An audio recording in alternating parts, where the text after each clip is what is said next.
Bonjour à tous, c'est Loser Killer qui vous parle donc pour un nouveau commentaire d'épisode de la série animée Lego Ninjago, saison 11, épisode 10, en anglais Ancient History, ou en français sûrement ce sera Histoire ancienne, là encore je n'ai pas le nom officiel de l'épisode en français car au moment où j'enregistre cette vidéo, il n'a pas encore été diffusé. Quoi qu'il en soit, donc un épisode qui va être riche en action et en révélation, ce qui est pas plus mal, et donc on course tout de suite justement avec Asphira et Char. Donc Char qui lui demande qu'est-ce qu'elle compte faire maintenant, est-ce qu'elle compte envers la ville, dominer les gens, et non, elle veut sa revanche, Asphira, elle veut sa vengeance contre le perfide imposteur. Et comment trouver le perfide imposteur? Eh bien, ça tombe bien, car justement, le parchemin interdit dont elle est en possession, eh bien, a appartenu au perfide imposteur, donc première révélation. Et donc, en le faisant renifler à Croquefeu, eh bien, ce dernier, comme un chien, pourra retrouver la trace du perfide imposteur. Et donc, ce qu'il fait, et donc, eh bien, Asphira, avec son armée, commence à partir en direction du perfide imposteur. On ne sait pas encore de qui il s'agit. En tout cas, Croquefeu, lui, visiblement, a reniflé sa trace. On retrouve nos ninjas, donc, qui sont maintenant bien embêtés. Que faire effectivement face à Sphera qui a l'air assez puissante, encore plus puissante grâce au pouvoir apporté par le parchemin interdit?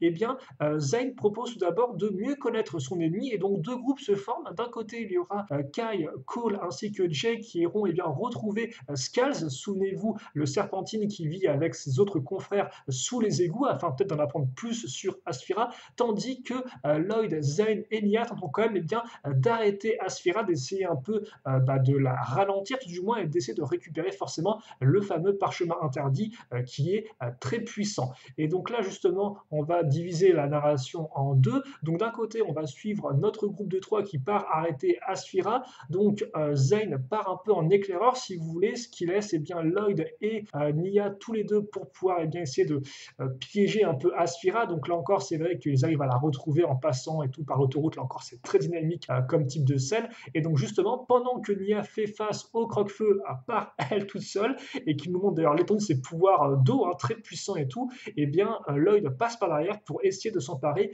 du parchemin. Il arrive presque, mais se fait envoyer, jeter grâce là encore au Spijitsu très puissant de Asphira. Et d'ailleurs là on remarquera que Lloyd arrive à se réceptionner dans une sorte de parcours qui là encore rend vraiment très très bien. Là encore, pourquoi ça rend bien? Parce que déjà les scènes sont dynamiques, et surtout les angles de caméra eux aussi le sont, et surtout la caméra bouge toujours un peu, en fait on se rendra compte de ça, ce qui fait que les scènes d'action sont vraiment toujours dynamiques, et c'est vraiment un plaisir de les suivre, je trouve, dans cette saison. En tout cas ça c'est vraiment un des points forts de cette nouvelle réalisation par DHX Media, qui a remplacé l'ancien studio d'animation Wii qui s'est occupé des 10 premières saisons. En tout cas bravo à eux, en tout cas pour ce qui est du côté vraiment dynamique, ça c'est du tout bon selon moi. Et donc justement nos ninjas font face à Sphira, mais se retrouvent malgré leurs efforts, là encore, dans le chaos, et face à un croque-feu qui est vraiment très très puissant, jusqu'à ce que ne revienne Zayn justement avec son chouïcoptère qu'il avait laissé de côté auparavant, et donc qui arrive à empêcher le croque-feu de brûler vif entre guillemets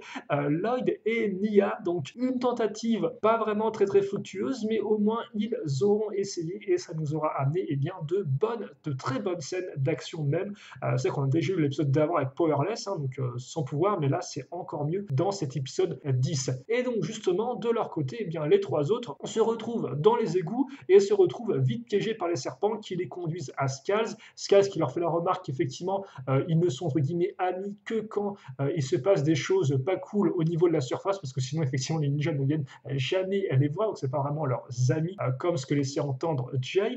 Et donc Scales les reconduit vers Acidicus, un autre serpent qui s'occupe de la bibliothèque des serpentines, car en effet, lui, autant Scales Asphira, il sait qui c'est, mais autant le perfide imposteur, ça, il ne le sait pas. Et donc Acidicus, justement, nous révèle quelques informations. Donc visiblement, Asphira voulait à l'époque essayer de détrôner un roi serpentine, mais elle n'y serait pas arrivée. Quant au perfide imposteur, il s'agit d'un enfant qui a été capturé en territoire serpentine, car en effet, on apprend qu'à l'époque du premier maître du Spijitsu, il y avait une trêve entre les humains et les serpentines, et la condition de cette trêve-là, c'était que chacun restait dans son territoire et que aucun ne devait, entre guillemets, l'envahir. Sauf que l'enfant lui-même a décidé d'entrer dans le territoire serpent, s'est fait enfermer. Asphira a voulu le faire sortir, donc l'a délivrer, sauf qu'après effectivement, eh bien, le perfide imposteur, l'enfant justement, le jeune garçon, visiblement a trahi Asphira, avec le, parchemin interdit et donc on apprend qu'il s'agit du parchemin du Spinjitzu interdit.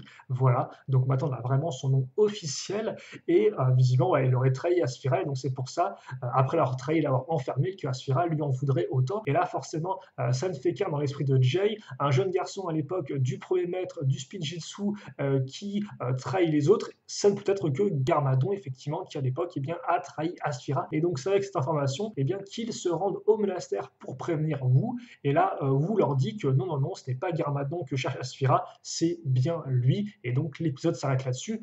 Autre révélation, ce n'est pas Garmadon, c'est Wu qui a fait du mal à Asphira, mais qu'est-ce qui se passe? Qui l'a trahi, qui est entré en territoire interdit serpentine à l'époque. Bref, je n'en reviens pas. Enfin, peut-être pas non plus à ce niveau-là. En tout cas, voilà pour cet épisode-là, et donc qui était vraiment très très très bien. C'est vrai que j'avais beaucoup aimé l'épisode 9 aussi, qui est avec les scènes d'action et tout, mais alors là, est encore mieux. On voit les ninjas faire du parcours, ce qui des fois n'est pas forcément très très utile, mais au moins ce qui est stylé, comme diraient les jeunes, et c'est vraiment ultra plaisant, là encore, comme j'ai dit, à regarder. Et en plus, il y a la révélation au niveau de l'histoire, au niveau du passé. Bref, là, on commence un peu à creuser, et ça commence vraiment à devenir intéressant, et donc on ne peut avoir que hâte pour l'épisode suivant. En tout cas, là encore, c'est vrai que l'invasion dans Ninjago City est vraiment très bien amenée et vraiment très impressionnante parce que c'est vrai que contrairement peut-être à d'autres ennemis auparavant, là, il y a vraiment le feu qui brûle tout autour de la ville, il y a les voitures retournées. Comme j'ai dit, c'est filmé de façon à ce que la caméra bouge toujours un peu. Donc on a vraiment ce côté chaotique qui est très bien retranscrit et je pense qu'honnêtement, c'est une des invasions les plus impressionnantes qu'on ait dans Ninjago City. En tout cas, en termes visuellement, en termes d'efficacité, ça reste à voir parce que forcément les Oni avec leur espèce de brouillard dans tout mon empire étaient efficaces à 100%, mais je l'ai trouvé pas super intéressant visuellement, alors que là c'est vraiment beaucoup plus prenant, je trouve, ce qu'ils ont réussi à faire avec cette invasion donc d'Asphira et de ses serpents de feu. En tout cas, nous on va se quitter là-dessus. Si vous avez des questions, des commentaires sur cet épisode, eh bien n'hésitez pas, j'y lirai tout ça avec grand plaisir et j'y répondrai bien sûr si besoin est. En attendant, passez une bonne journée, une bonne soirée, une bonne tout ce que vous voulez et à la prochaine. Salut à tous et à toutes.